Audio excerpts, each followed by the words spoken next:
আমাদের রাজ্যের কথা বলতে হবে। আমাদের রাজ্যে একটা স্পর্শকাতর জায়গা রয়েছে, চিকেন স্নেক। এই চিকেন স্নেকটি চওড়ায় প্রায় 22 কিলোমিটার। এই হলো চিকেন স্নেক, যার একদিকে রয়েছে নেপাল, আর একদিকে রয়েছে বাংলাদেশ। সরু, অনেকটা সরু জায়গা। এই জায়গা খুব স্ট্র্যাটেজিক্যালি খুব গুরুত্বপূর্ণ একটা জায়গা। চীনের নজর অনেক দিন ধরে এই চিকেন স্নেকে। একদিকে নেপাল আর একদিকে বাংলাদেশ। চিকেন স্নেকে কতটা তৎপরতা রয়েছে। পশ্চিমের অশান্তি যদি পূর্বের দিকে হয়, কতটা প্রস্তুত সেখানে সেনা। সেবক রয়েছেন আমার সঙ্গে, সরাসরি কথা বলবো একবার। সেবক, কি দেখতে পাচ্ছ, কি অবস্থা সেখানে?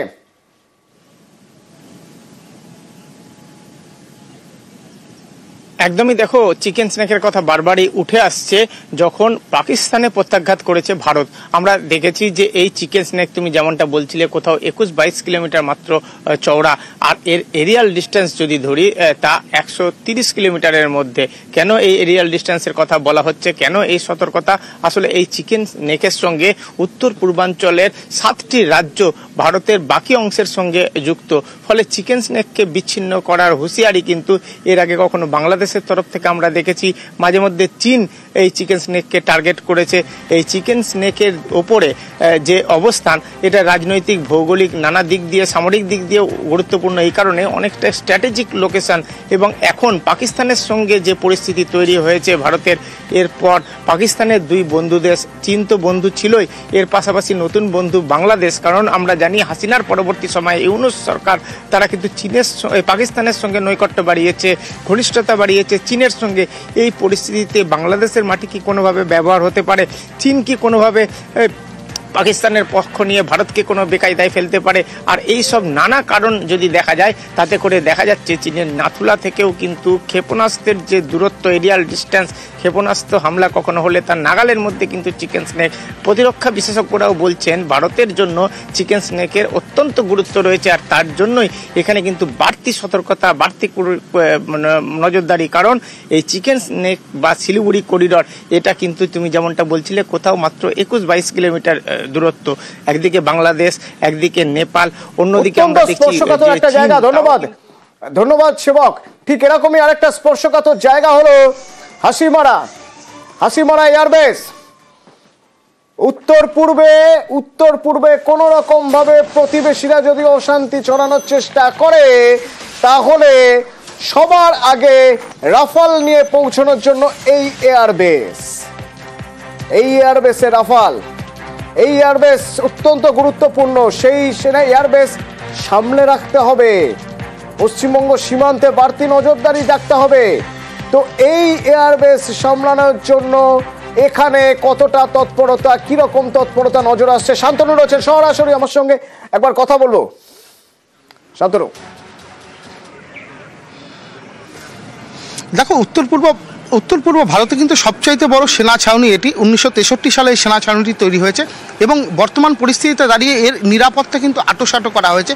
কারণ এটি বলা যেতে পারে যে উত্তর পূর্ব ভারতের যে অংশ রয়েছে, সেই অংশে যেগুলো চীন সীমান্ত রয়েছে, পাকিস্তান, চীনের পাশাপাশি রয়েছে হচ্ছে বাংলাদেশ, নেপাল এবং ভুটান সীমান্ত। সেই সব এলাকায় নজরদারির জন্যই কিন্তু এই সেনা ছাউনিটিকে তৈরি করা হয়েছে।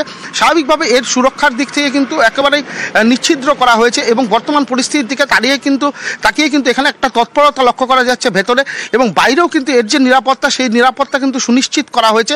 কারণ এখানে শুধু মিগ নয় বা বায়ুসেনা বাহিনীর যে এই মুহূর্তে সবচাইতে বড় গুরুত্বপূর্ণ যে রাফাল রয়েছে, 6খানা রাফাল রয়েছে এখানটায়, এবং এখানকার যে এয়ারবেস রয়েছে, সেখানে যে রানওয়ে রয়েছে সেটা প্রায় 9000 ফুট লম্বা রানওয়ে রয়েছে। এছাড়াও রয়েছে একাধিক হ্যাঙ্গার, যেখানে কিন্তু অত্যাধুনিক বিমান ওঠানামা করতে পারে, বিশেষ করে যুদ্ধ বিমান ওঠানামা করতে পারে। বলা হয় যে এখান থেকে দাঁড়িয়ে কিন্তু চীন সীমান্তের উপর আকাশপথে নজরদারি চালায় বায়ুসেনা বাহিনী। পাশাপাশি নেপাল সীমান্ত রয়েছে, বাংলাদেশ সীমান্ত রয়েছে এবং বলা হয় যদি কোনো রকম যদি অপ্রীতিকর ঘটনা বা কোনো রকম সন্দেহজনক কোনো অ্যাক্টিভিটি নজরে পড়ে তাহলে এখান থেকে কিন্তু দ্রুত সেখানে পদক্ষেপ করার পক্ষে কিন্তু উপযুক্ত জায়গা। এখান থেকে কিন্তু শুধু চীন সীমান্ত নয়, বাংলাদেশ, ভুটান এবং নেপাল সীমান্তের উপরেও কিন্তু নিয়মিত নজরদারি চলে এবং আমরা যেটা লক্ষ্য করছি যে এই পাকিস্তানের বর্তমান পরিস্থিতির পরবর্তীতে কিন্তু এখানে তৎপরতা অনেকটাই বেড়েছে।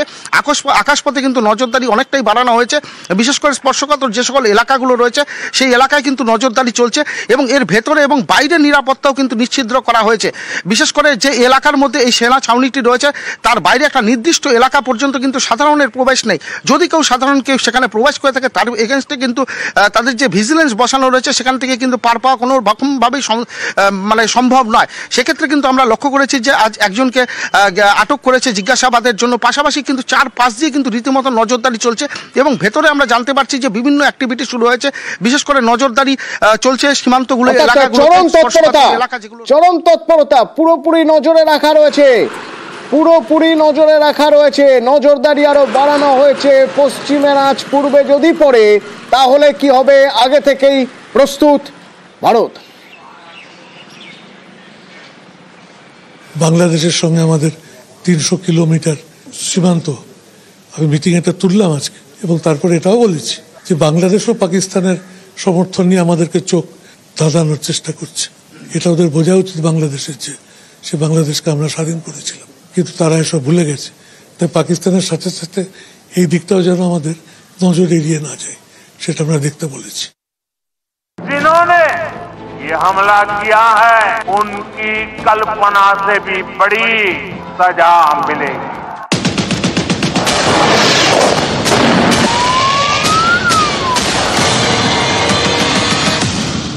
ऑपरेशन सिंदूर पहलगाम में हुए आतंकवादी हमले के व उनके परिवारों को न्याय देने के लिए लॉन्च किया गया है।